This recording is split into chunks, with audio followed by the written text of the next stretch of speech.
Tensions have escalated in Abuja between the Nizam-Wike-led ministry and elements of the military over a land dispute involving a former chief of naval staff. In response to the public fallout, the federal government has ordered a formal investigation. The incident. Minister Wike alleged that a former naval head illegally took over land designated for park and recreation. According to an aide, the former naval chief purportedly sold or reallocated land that had been earmarked for public use. A video obtained by the newspaper shows the minister visibly confronting uniformed military personnel, described as acting on behalf of the former naval chief, at the disputed site. The confrontation reportedly occurred after the minister attempted to inspect the land in question and was blocked by military officers who claimed to act under orders from the ex-naval chief. Reaction and probe ordered. The federal government has since directed a probe into the affair, signaling awareness of the gravity of the clash between a ministerial official and senior military figures. Former senior generals have expressed deep concern over the incident. They warned that allowing such disputes, especially involving high-ranking retired officers and armed personnel, to play out in public could undermine discipline and the chain of command within the military.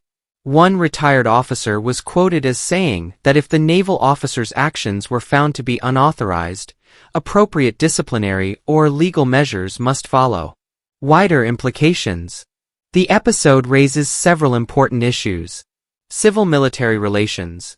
The appearance of military personnel intervening in a ministerial inspection evokes questions about the boundary between civil authority and military operations. Land use and governance. Public land designated for recreation being reallocated or sold raises concerns about transparency, proper custodianship, and perhaps corruption. Institutional discipline.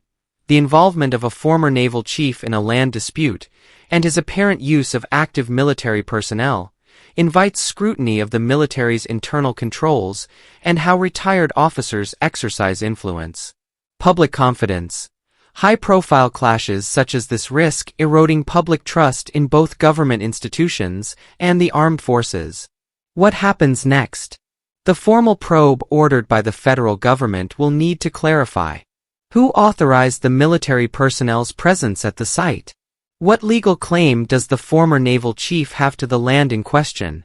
Whether standard procedures for allocation, supervision, and sale of public recreation land were followed?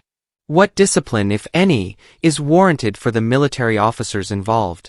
Depending on the findings, the outcome could include civil or criminal legal actions, military disciplinary proceedings, and possibly reforms in how land allocation disputes involving retired senior officers are handled. Conclusion. The clash between Minister Wike and military personnel acting for a former naval chief is far more than a mere public dispute. It touches on the core of how civil authority, military discipline, and public property governance interact in Nigeria. The federal government's decision to initiate an investigation is a necessary first step.